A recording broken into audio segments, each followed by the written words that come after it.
died, and Ratnagosha and I came over to build a shrine, and that had been prepared long before by I think Orijaya and others had prepared that, and the atmosphere here was so tender in a way. I remember some of the mitras coming up to me and putting their arm on put their hand on my arm and saying they were so sorry to hear my teacher had died, and you know, and it was something that really were unified. Even disparate elements of our sangha here came and you know, to pay their kind of respects. And I don't know about you, Paramartha, but I mean, when I heard the news, I was sitting on my couch in my room, and it was news that I'd expected for about 17 or 18 years, you know, because Bhante's health had kind of come and gone, and then to finally hear it came as a shock. How was that for you? Well, for me, yeah, it was a shock in some respects, but you know, I'd been living with them for 8-9 years, and sort of charting that, you know, frailty and difficulty that he was having. I mean, partly old age, partly specific health concerns. But in some ways, on that day, it was something that I felt grief around, but also something quite joyful, actually. I felt a bit odd about that because it seems such a sort of, at the time, such a sort of noble death. It was, in a sense, it had its own beauty. And I know Bhante wasn't afraid of death. He'd said that. I could tell by his sort of demeanour in the weeks before that it held no fears for him. But I think the whole thing about getting old and, you know, it taking so much time to get your socks on. So it was bittersweet, definitely. But there was something in that moment in Hereford Hospital which was quite ineffable, you know, and I couldn't quite describe it. So yes, a sort of shock in the sense that, you know, the night before I wasn't quite expecting him to die the following morning. Subhadra and a few friends were with him. But yes, there was something in that, in his death that it seemed to me like he was just sort of liberated from this frail old body. And of course with Bhante you had this sort of rather strange thing where when he was putting on you know, when you get old, you're putting on your socks becomes almost a marathon. And you know, everything needs assistance, and going to the bathroom, and it's just a chore and you're breathless. And so charting that, you know. And then when he sat down, it was almost like a completely other person, this sort of quality of mind, ever curious, you know, vital. It was really like seeing two Bhantes juxtaposed, and yeah, it was quite, that was something I thought, well, in a way, it made a difference, him being ready for his death and being prepared. I got the sense that he was really well prepared. So that made a difference for me.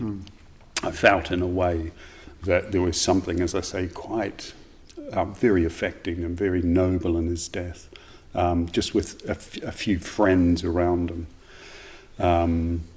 A good death. And yeah, so not so much shock and grief, and there was an extraordinary atmosphere at Adhisthana as well. Hard to put your finger on, but everybody was participating in this extraordinary atmosphere, quite magical. So it's mixed in a way. As I told you this morning, you know, I usually shed a few tears on these sorts of occasions, so you might have to, if I get into that sort of space. I've got a tissue. Oh, thank you. It's always useful. But as I said to you last night, I quite often dream about Bhante, and I dreamt about him last night, and I was out and about, and I realised he was still at home and wondering whether he'd be anxious about where I was. So I think he'd be quite reassured to know I'm in the Cambridge Buddhist Centre, because the last time I was in the Cambridge Buddhist Centre, at least in this shrine room, was with Bhante, and he was leading the Green Tara sadhana. Pearl was there, weren't you, Pearl? Yeah, which is lovely. So it's, just being here is a privilege, but it's got its own poignancy, obviously. It's interesting, you're saying about the two Bhantes of putting on the sock. That's right, and then the kind of mindful and alert. Yeah. I was chairing some question and answers with Bhante on that weekend.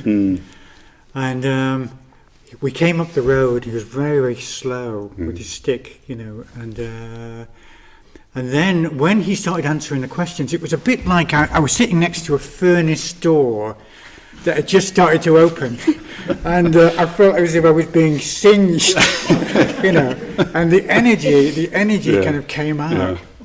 Where had the old man gone? And then at the end of it, it was all drawn back in. Do you have that experience with him? Yes, definitely. Yeah. I think he had to be more energy efficient as he got older. So I'd joke with him that he was becoming more and more the essential Sangharakshita.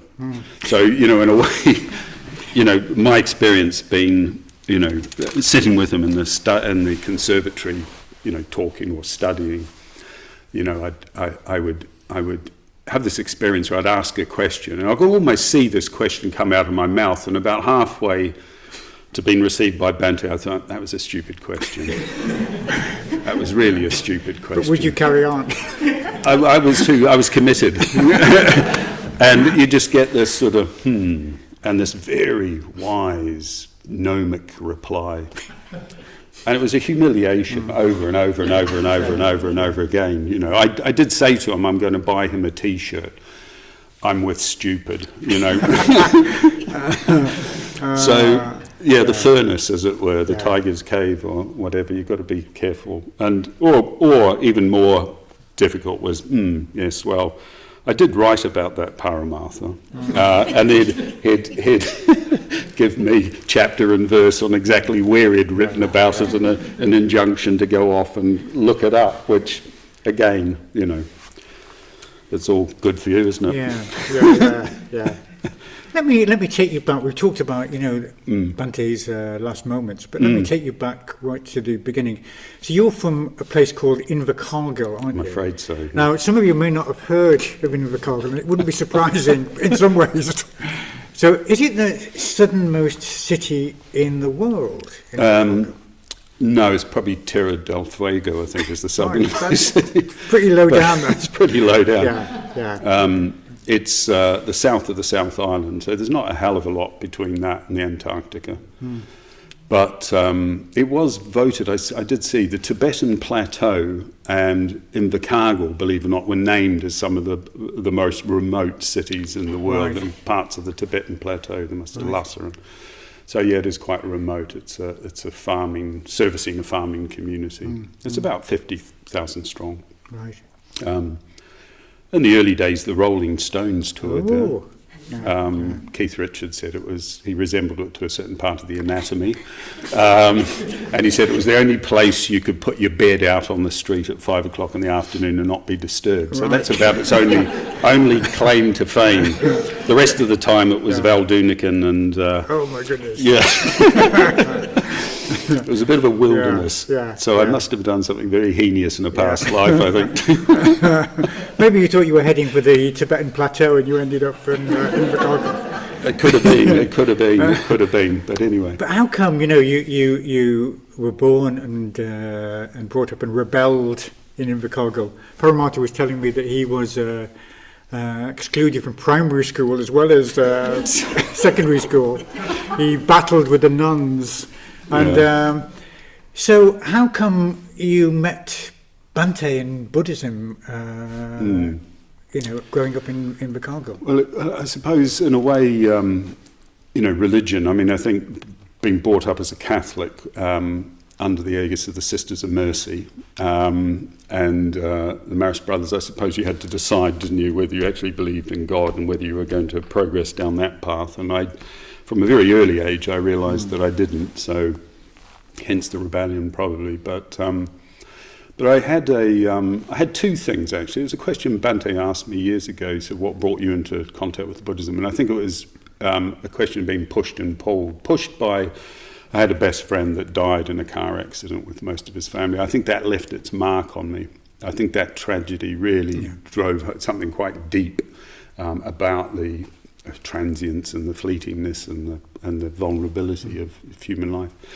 But also, I had a. I mean, you know, I was critical of my Catholic conditioning, upbringing, but actually there were very good elements with it as well. It put me in touch with something sort of other. And I remember having some sort of spiritual experience when I was 16, which went quite deep, which I couldn't really put down. In a way, it created a lot of trouble because I thought, well, I'll just give up everything. I had a little sort of the veil was, you know, removed. And I thought, wow, life is there's a lot more to life than I'd realised. So, yeah, I think a lot of people have these experiences when they're in their teens, don't they? So for me, it initiated a process of trying to work out what this experience was about. So anyway, this is a long story, I know, but when I went to university, I came across a Buddhist book. So I thought, well, I'm a Buddhist, and it was the Thousand Petaled Lotus actually that I read.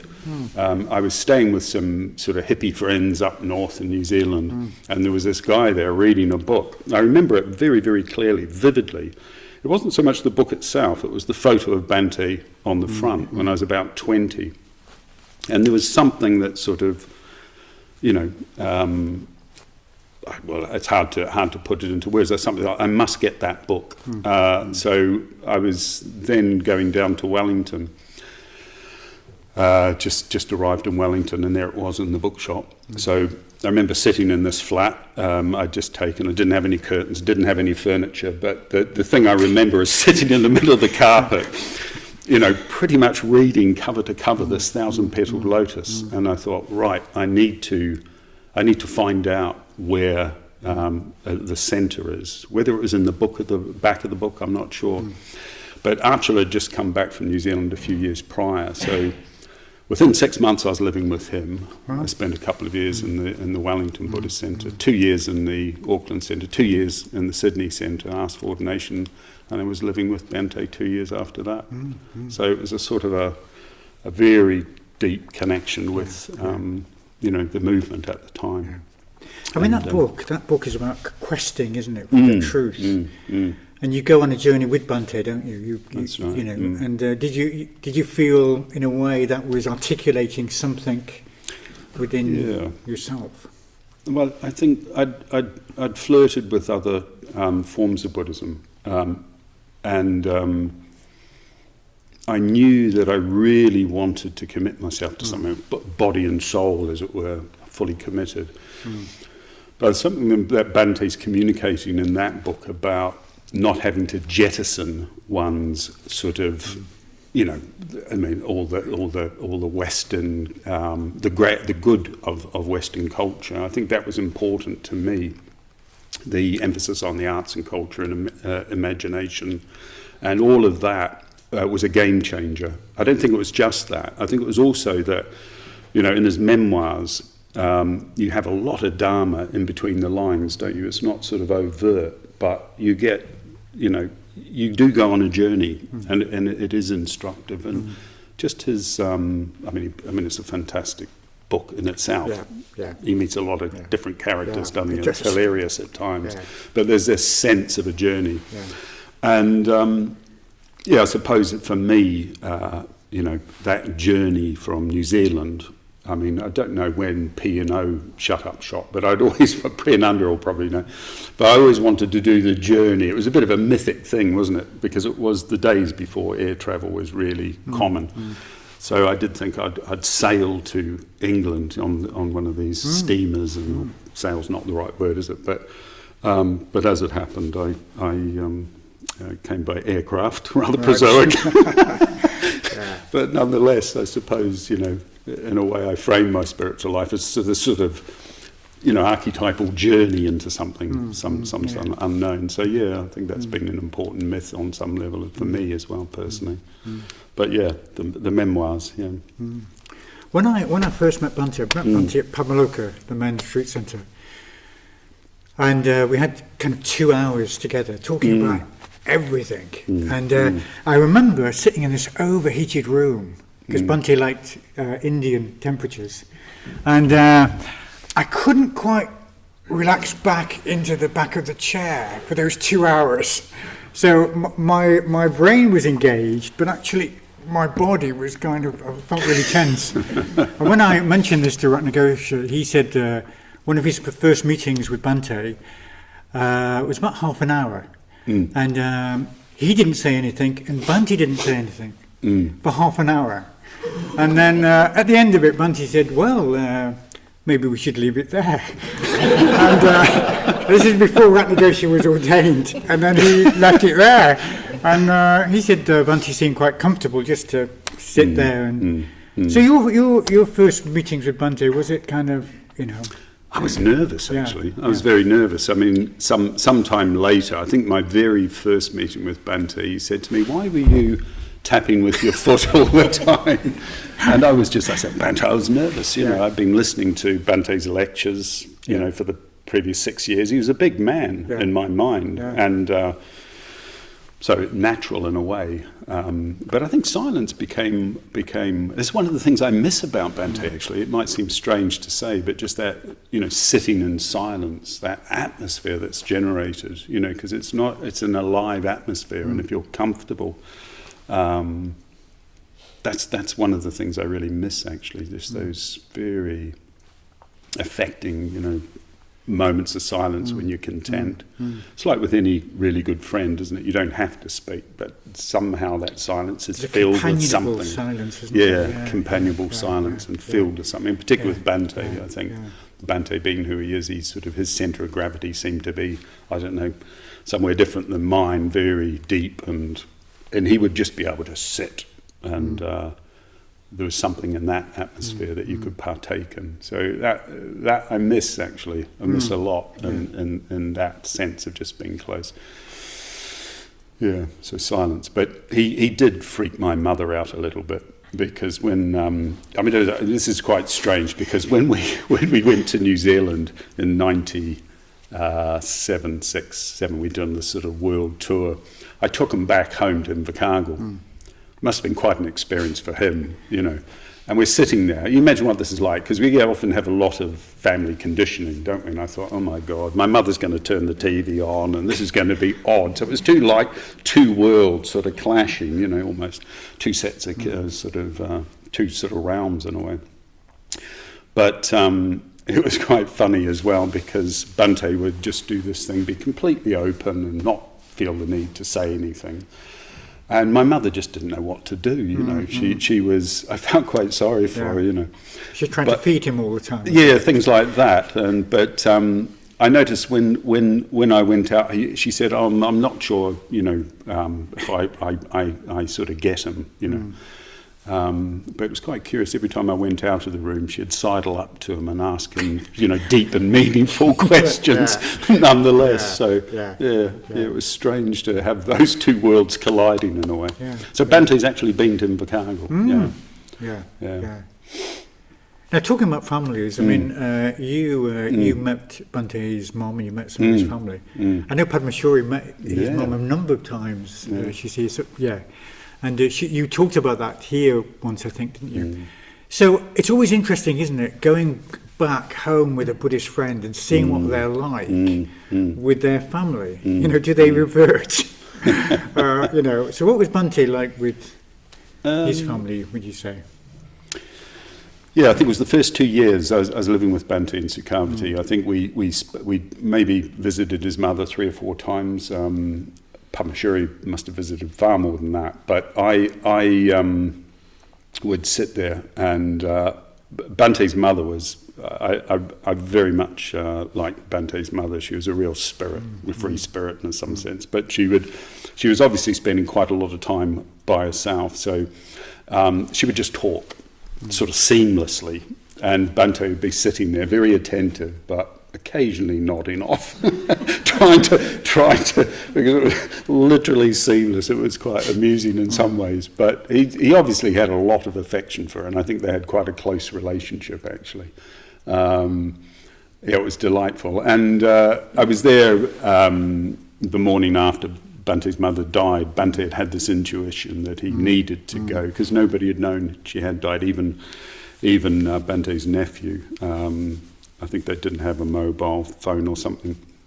But Bhante had this intuition he must go and see her, and as you know, as he's written somewhere, I think through Buddhist eyes, we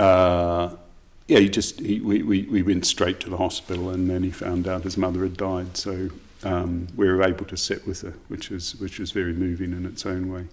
But I think they obviously had quite a close connection, despite the fact that he had spent 20 years in India. Actually, it's a very good poem, the Reunion. I don't know if anybody's read it.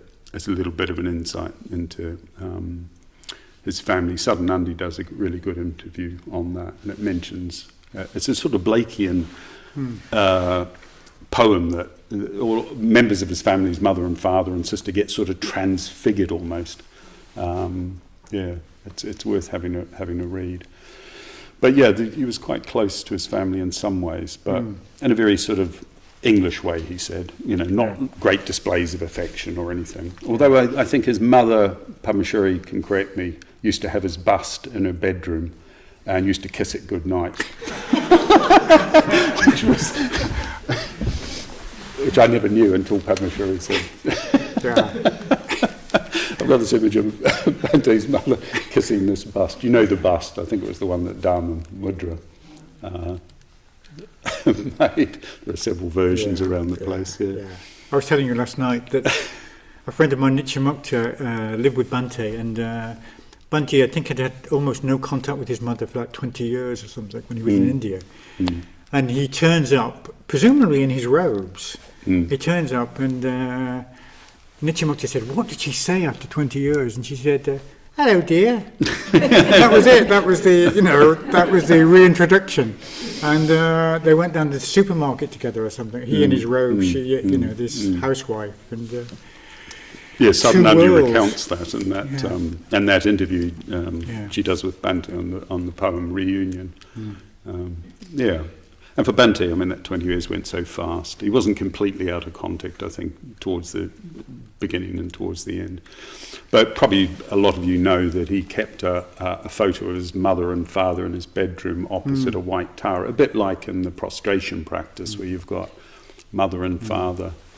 And he put those photos up in a period where he was struggling with his health, but he was having a lot of dreams about his parents, and so suddenly he wanted these two photos blown up and put on above his bed, either side of this rather beautiful applique of white tara.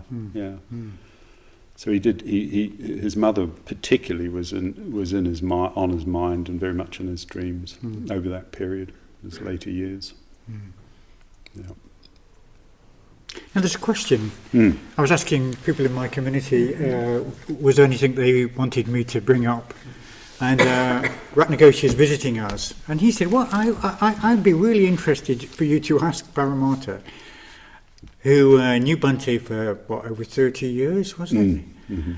Whether he had seen Bhante spiritually develop at all during that time." And I tried this out last night, and because I think in a lecture Bhante talks about how the disciple changes with the guru, but the guru is also changed by the disciples. Something is kind of drawn out of them. So let me ask you again: Did you see? I sidestepped it last night. You did a little bit. Well, there was custard and cake, wasn't there? There was, yeah. But did you? Does that resonate at all? Well, there's an old saying. I think it's a Zen saying: if you walk in the fog long enough, you're bound to get wet. I just have no idea of how wet I've become. Yeah. In that regard, I mean, Bhante's had a very strong deep influence on my life, and I'm hoping that there has been some development. I'm sure there has. That's up to other people to say. But I mean, maybe it relates to this thing about Bhante becoming more and more the essential Sangharakshita. There's this sort of depth that I did see, and the thing that I really appreciate about Bhante was this sort of enduring sort of sense of patience, Shanti in the Buddhist sense. This, particularly when he was ill, and all the criticism and things like that coming his way. I think. I could say that he those qualities deepened, and there was something very sort of stable in his experience. So despite all the vicissitudes of old age and that quality of just patience in the positive sense, I think, was something that I really noticed. And the other thing, and I don't know whether this relates to spiritual qualities, but it's quite surprising. As he really got older, he just became more and more curious about people's experience, and he was seeing hundreds of people over the last few years of his life, and curious about all. He was, just before his death, he was looking at comparative books on Buddhism and Islam. Quantum gravity. He was doing a little foray into the new science, physics. He just seemed to be alive to things and really enjoying all that. So his mind was still very vital and searching and engaging. And you could tell after you'd met somebody. It was a woman from Scotland that had was learning Arabic, and he was just so delighted to have met her. So yeah, and you could tell that despite his age and his frailty, his mind was still very much alive, and his interests were still very, very broad, and the nature of his being was very, very deep, and I think that just, at least in my humble opinion, I'm not one to be able to gauge these things. I think I said to you last night that Bhante to me seemed like this mountain, and the tops were lost in the midst. So spiritually, I couldn't really say how he'd developed, but that sort of area, I think, has felt as if he'd changed. Yeah. At least from when I first met him, and when I first met him, he was probably my age actually. Yeah, he would have been about around 62, something like that. Yeah. And when what was it called? The Between the Twin Solitaries, I think Bhante's lecture, when he's talking about the parinirvana, he's talking about Ananda, isn't he? Ananda is kind of weeping, and Bhante makes a point of that he said when Ananda talks about the Buddha at the end, he's not talking about the Buddha's wisdom, but the Buddha's ability to answer deep questions. He mentions kindness, and Bhante says it's quite in a certain way an ordinary word, isn't it? But it's not ordinary actually. And the Buddha talks about Ananda's kindness as well, and so if there was a kind of quality or a couple of qualities of Bhante's that comes to mind, what would you say they were? Well, I think this sort of generosity of spirit, maybe, something like that. In a sense, it relates to patience, because from my point of view, I thought, well, it's not always easy, setting up a movement. Staying in contact with all of them. It's not, and I think that quality of patience, but that sort of generosity of spirit to, give of himself. I mean, you always felt listened to, wholly with Bhante. It was a whole man, wholly attending sort of experience, and it was kind, but it was almost, I think, with Bhante also this element of wisdom for me was also there, a sort of spontaneous connection with something that you'd ask Bhante a question and you would get a totally unexpected response, and that quality always intrigued me. It always fascinated me. I always thought I could sort of more or less predict what the response would be, but more often than not, I'd be, and there was never a sort of, you could never slip a sheet of paper between the question and the answer. There seemed to be a spontaneity to it. And that was all the time. I remember, I think I've written this somewhere, I remember asking him a question, Bhante, when did you first feel that you were old?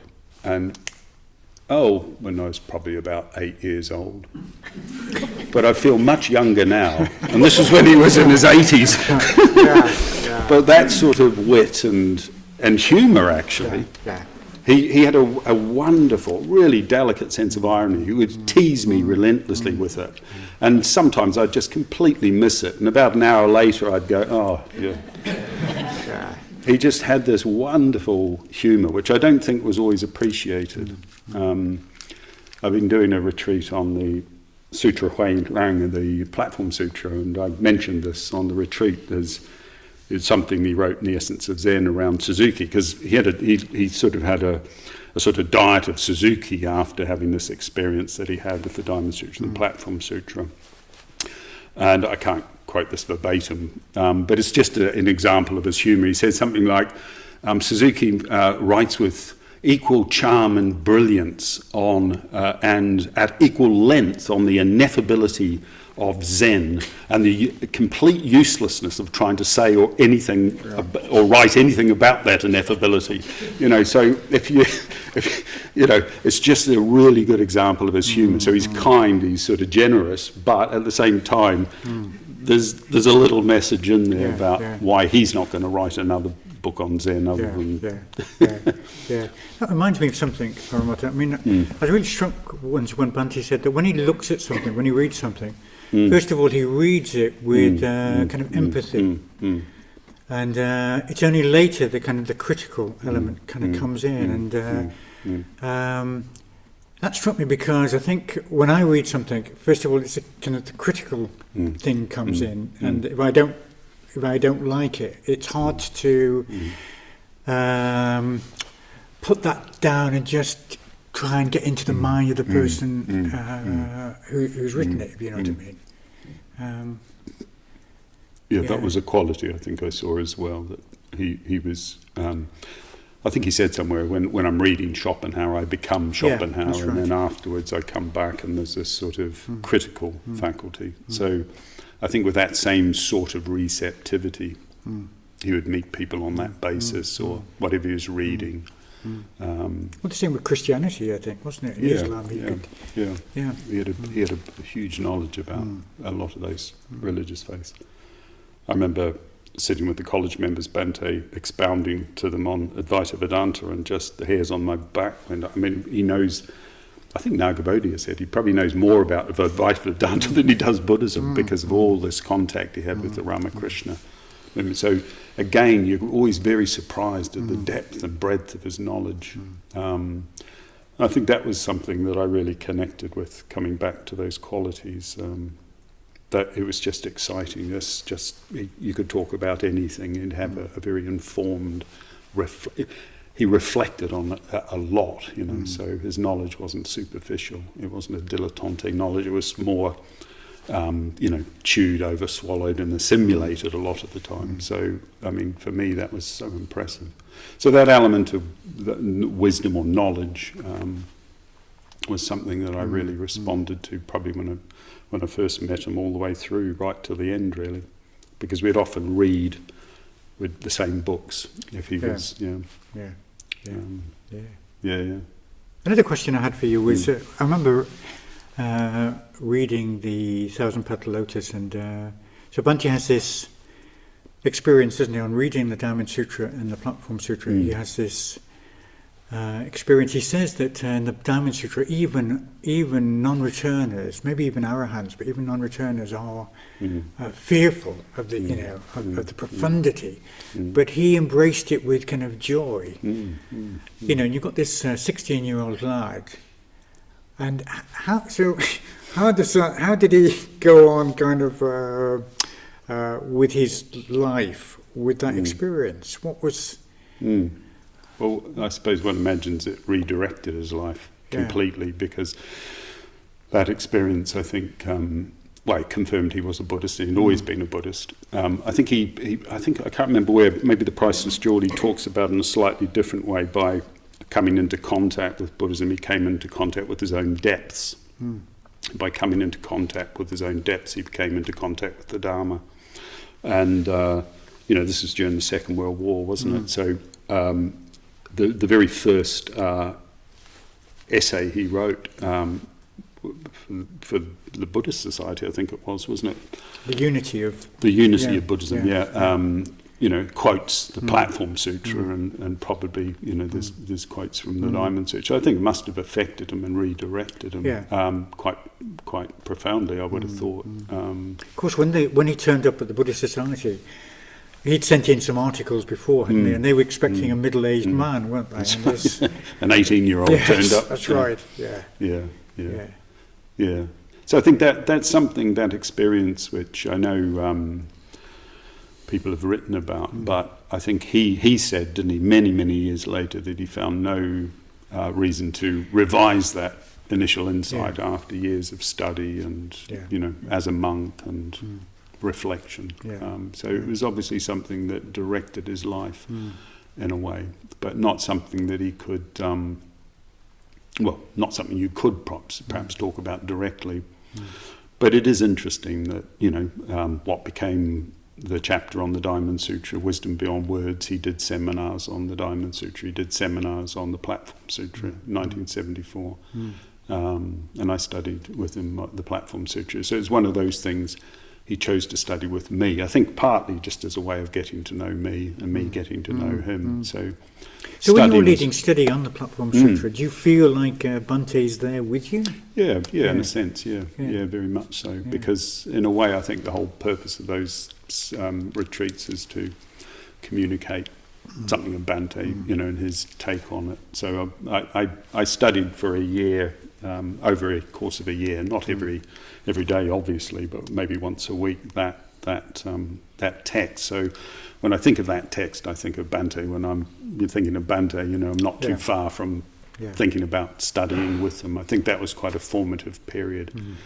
In the first 4 years at Sukhavati, when I was with him, we did a lot of...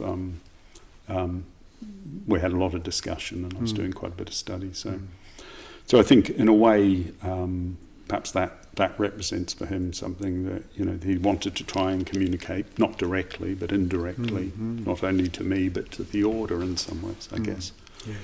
Something of the nature of that experience by going back to the text itself. I wonder whether we can move to something completely different in a way now. That you went to India with Bhante in 92, was it? 92. Right. So was that the only time you went to India with Bhante? Yes. Yeah. In fact, it could have been the last time you went to India, I think. Right. Excuse me. Yeah. So, what was that experience like? Well, to use the colloquial expression, it blew my mind, quite frankly. I mean, it was really interesting to see Bhante in India. He seemed to become a different person almost. Nagabodhi, I think, says that in his experience. I think on the end of so many... I mean, the most astounding experience was a lecture in Nagpur where he gave it to 80,000. I think it was close to 80,000 new Buddhists, Dalits. Being anywhere near that, you realised how important Bhante is in India, and so I'm not sure I even really understood that myself, but just being there, I understood how important that contribution to the Buddhism and the Dharma in India was, and how central Bhante was to that. Just that displays of a devotion, which is natural, in a way, in that way. But every time you came to a stop at a railway station en route, you just have hundreds of people trying to force garlands through the railings of the windows and things. So it was quite something, but also quite something just to visit these iconic places like Ajanta with Bhante Yeah, quite extraordinary. Because Mokshapriya was there filming, wasn't he? He was, yeah. So this I think some of this is available, isn't it? I've certainly seen clips of Bhante on a train and garlands being pushed through. That's right. Yeah, that's right. Yeah. Yes, it was quite an experience. Although I had travelled in India a couple of years prior, did a pilgrimage. But yeah, nonetheless, just to see that. And he met up with some old friends. The Qazi came to visit him in Nagpur, so I was sort of lucky enough to see, in the flesh, some of these people that I'd only ever read about in the memoirs. Some of them were still alive, and So did you spoke to people who knew Bhante in the old days, in the Indian days? How had he affected their lives? What was he like, did they say? Yeah, well, I think some of them were just quite incoherent about that, Right. Because it's highly emotional, and I think some of the Indians that had met him in the early days, they would tell you stories about how important that contact was, what he had done in the lectures. Some of them really, I think, probably. I mean, it's one of these things. A lot of people see Bhante in different ways. Some of his friends. I remember meeting Rustamji, who was can't remember exactly where he was a friend of Bhante's from another angle. Coming to lunch at Pamaloka. I don't think he'd seen him for years and years and years, decades. And I remember him asking Bhante, how's Buddhism affected you? What have you got from Buddhism? Which is quite an interesting question to be. I'm thinking, whoa, this will be interesting. I'm sitting there at lunch thinking, what's... And he said something, well, perhaps I know a little bit more about my mind. And that was it. But, sort of Earth seemed to tilt on its axis when he said it with this sort of import. For me, it was just quite something, quite interesting. So... I mean, Bhante seems to have functioned in different ways for different people over those periods, particularly in Kalimpong, But for the new Buddhists and the Dalit community and those involved in Triratna, certainly an important figure. He seemed so different. In the films I saw, Mokshapriya talk of. But when he was in India, he was just so available. Gave himself completely to the situation. And I remember also seeing him in Manchester Town Hall during FWBO Day or WBO Day, and we were celebrating the founding of the movement. And I don't know whether it was you or somebody else was with Bhante, and they'd gone off to get him a cup of tea. And you could see people wanted to go up to Bhante, but because we're English, we left him, alone. And but in India, it was they'd take their chance. Yeah, very much so. Yeah, and he was there with his jacket, tweed jacket and tie, and. Well, I was a bit like that, fresh off the boat from New Zealand, because when I was at Gugyaloka being ordained. Bhante would join us for dinner, but everybody was too terrified to sit beside him. Apart from me, of course, I sidled it quite quickly. Yeah, I was like that. But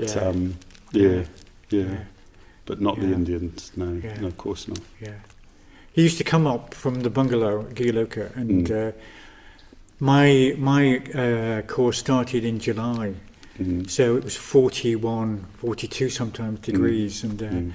We were panting like dogs, we were in our t-shirts and our shorts, and Bhante would walk up in his tweed jacket and long trousers and, jumper and shirt and cool as a cucumber. And we were kind of at the lunch table, and he said, I can't understand what all of this is about. Well, exactly, Well, I think I spent the last 5 years of Bhante's life in those sorts of conditions, actually. Right, Well, not quite. Sweltering. There's probably an exaggerated sweltering, but he did like the room very hot. Maybe that was a vestige from India. But I think it was also to do with his health. But, this little team that looked after him would have this temperature gauge, I always remember in the worst of it, coming in, and Vijayaruchi had been sitting there with a sort of a turban that he'd arranged around his head. He had a bucket of water that he'd put it in, and he was just sort of overheating,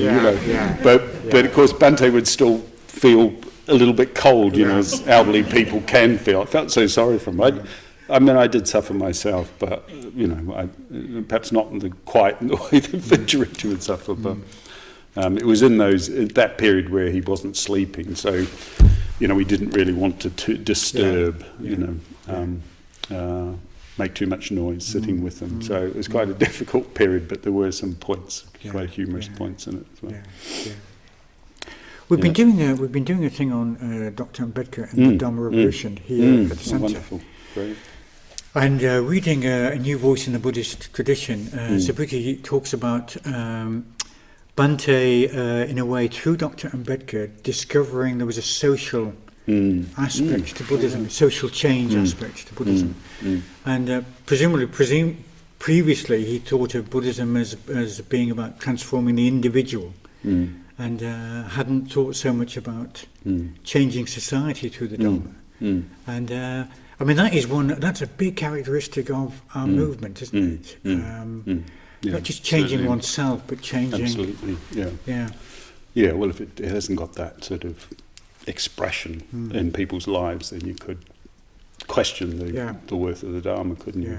Need for practicing the Dharma. But, I'm not sure that's completely true, that he hadn't already seen that dimension, transforming self and world in that way. But perhaps Bhante was also responding to that need as it arose, and it's something that he'd been already doing, in Kalimpong, hadn't he? I mean, he was enjoying to stay in Kalimpong and work for the good of Buddhism and set up. He did a lot of work in that regard, as well as doing those lecture tours on the plains of India. So and I think Bhante's inspirations. He would. I think all of his teachers had that element. That particularly his Tibetan teachers of non-sectarian, seeing Bhante's emphasis on seeing Buddhism as a whole, and it. There's that wonderful story of Bhante sitting in the pub, isn't it, in the East End somewhere with a pint, thinking, well, in the 60s, saying, well, it's these people that I want to bring into the Dharma, something like that. So I think that was there, isn't it? Do you think it's a good model? We've got some new order members here in the room. Do you think it's a good model just to take new order members and drop them off at some unknown, town, and just ask them to work for the good of Buddhism? Yes, definitely. Definitely. I mean, Bhante joked one point. He said, maybe we should drop them off in the middle of the Amazon with £5 and see whether they get back. Well, I don't know how serious he was. Rather. Exactly. Something like that. I mean, again, looking at Bhante's life story, he spends, doesn't he, all that time with that friend of his, extreme friend of his, living as a sadhu, and that's right. just so full on. He's this young man in Kalimpong, very idealistic. His teacher just disappears down the track. And do you think Bhante was at all disappointed that we perhaps are not as radical? Are we as radical as Bhante would like, or would he want us to be a bit more adventurous about spreading the Dharma? Well, I know what he would say. That perhaps that adventure is something that is part of the spiritual life in a way. There's a point in my life where I was thinking, I'm not sure where I'm going and all the rest, and I was a bit stuck. He said something like, well, you could do this or you could do that. And I took him as word. It was something along those lines. But he also said to me, look, when you stop on an elevator, you're not going to stay in the same place. So in a way, it's that question of always pushing the envelope in a way that's appropriate, of course, because you can overstep your own limitations at times as well. But no, I think that was something that he always felt it's about communicating the Dharma in different contexts, and there's a challenge involved in that. It certainly was a challenge for him, wasn't it, to establish the order. And that element of Sangha, I think, is something that he emphasised when he got back from India. I think he could have been quite an established sort of meditation master, couldn't he, with all those connections with some of the Tibetan greats, but he chose to set up a Sangha, the Friends of the Western Buddhist Order, says it on the tin, doesn't it? In a way, when I came across the Friends of the Western Buddhist Order, I thought, sounds a bit like the Friends of the South Yorkshire Geological Society. It wasn't terribly inspiring, but I've come to realise actually there's something really quite deep in that. The fact friendship, spiritual community. There's so many teachers that have come to see Bhante over the years that have asked him that question. I won't mention names, that have come to him to ask advice on how to establish a Sangha. So I think we can take for granted that things will just stay the same, but without effort, without forward movement, they're not going to stay the same. And I tend to think Bhante's biggest contribution was this establishment of a living Sangha, practicing Sangha. And in a way, when you think about it, I remember somebody saying that was the Buddha's greatest contribution, because you need to know how to practice the Dharma. It needs to be explained to you, by other people. That's how the spirit of the Dharma is kept alive. That's how Buddhism is kept alive. So in some ways, I often see that all these fundamental things that we can take for granted, like the group and the positive group and, the spiritual community and things like that, assume, that we are moving out and creating a context where people are embodying the teachings and bringing others into that relationship with the Dharma, which has got to be the most important thing as well, isn't it? One of the most important things.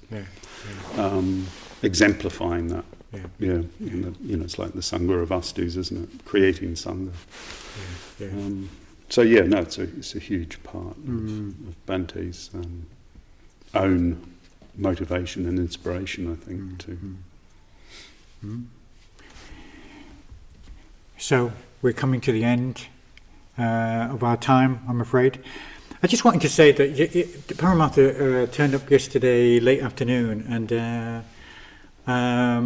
Ratnagosha and I knew, we were sitting around, weren't we, during supper, and then long time after supper, talking about Bhante and associated things. And the last time you came and stayed with us, Bhante was with you. That's right. Yeah. And I felt Bhante was with you this time.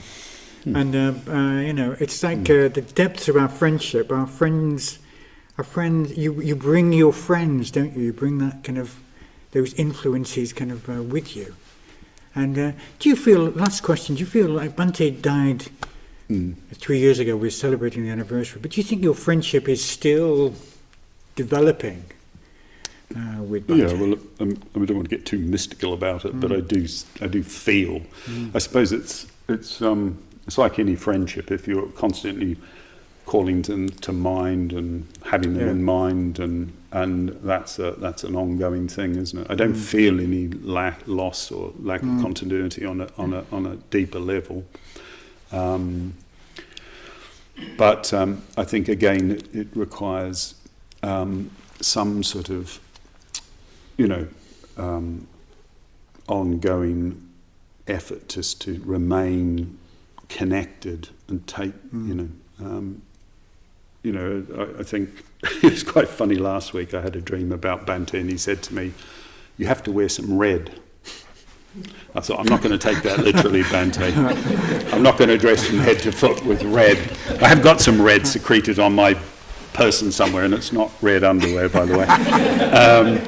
But I didn't take that too literally. But what I thought was, well, actually, it's that sort of inner teacher quality of going, well, actually red, and because I'm an Amitabha practitioner, but it's to do with fidelity. I think that was something that's really important in friendship, that can't just sort of, he's gone, my friend's gone, or whatever. I think one of the things that was really inspiring for me when I was travelling in Kathmandu was I got friendly with the Kempo there, and he said to me, "Oh, you can meditate in Dilgo Khyentse's private quarters." I was a bit hesitant to do that, but I did in the end for some time. But his old attendant is still there. Wow. And keeping up his private quarters in the way that he would have done for decades. And I thought, wow, that's quite inspiring actually. That and it's a friendship, and just to bear one's friends in mind. In the Tibetan tradition, they say, well, bear your teacher in mind above your head. And I think what that means is just that fidelity. And who knows, maybe that goes lifetime to lifetime, not just within a single life, but that deepening and development of a friendship, a connection. That's how it feels to me anyway. Yeah. I think in a seminar once, Bhante talked about if you kind of really engage with each other within the order, you'll be drawn back together. Yeah. So in a way, you have to be careful, don't you, what you dwell on? Well, exactly. Because let's say you're dwelling on people you find difficult. Your enemy. You may be born with them again. Who knows? Yeah, I think whether you take that literally or not, I mean, I think in principle it is to do with the nature of friendship, isn't it? This deep element in spiritual friendship. And I'm rather looking forward to the day when a precocious young man walks up the main drive of Adhisthana. Who knows? He would never say. He never said to me, or he never gave me any signs to, like the Tibetans do. I think, but I think. If he is going to come back, he'll declare himself in some way. It'll probably be fairly obvious. Who knows? But no, the friendship continues, I'm sure, on different levels. Feels that way. Thank you so much for coming. Pleasure. And in a way, bringing, evoking Bhante so beautifully. And both last night when we were talking and this morning, I really appreciate that. I think, in a way, Bhante's friends and people who go back with Bhante, they're really precious, aren't they? Because as time moves on, we get further, and we need to hear their stories. Their stories need to be kind of recorded. It's not quite the same thing as talking to them directly, but as time passes, they will pass, and. So I really love talking to you about Bhante, and Bhante's been very much in my mind because of that. Now it's 6 minutes past 12. Amrichandra, did you want one or two questions? Or you're in charge, so. Or do you think we have a tea break? I was just curious. You mentioned in passing about the criticism Bhante got, and how he's that. I remember the time of the Ashwamitra letter in Chabda, the attacks on Bhante in Chabda. I was a fairly new order member. I found it quite shocking. How people were kind of attacking Bhante. I think he described it something like shards of glass being thrown up or something. How was he during that period? Well, there's no doubt it did affect him, obviously, deeply. And probably had some effect on his health, I would have thought. It'd be obvious, really. But he I think he drew on deep resources, philosophical resources, to work with those criticisms. I think in a way, communicating with friends, relying on those. I mean, I know he was in a lot of communication over that period. I wasn't with Bhante at that period, so I didn't have. I was visiting him every month or so, but I didn't have contact over that period. I was down in London at that point.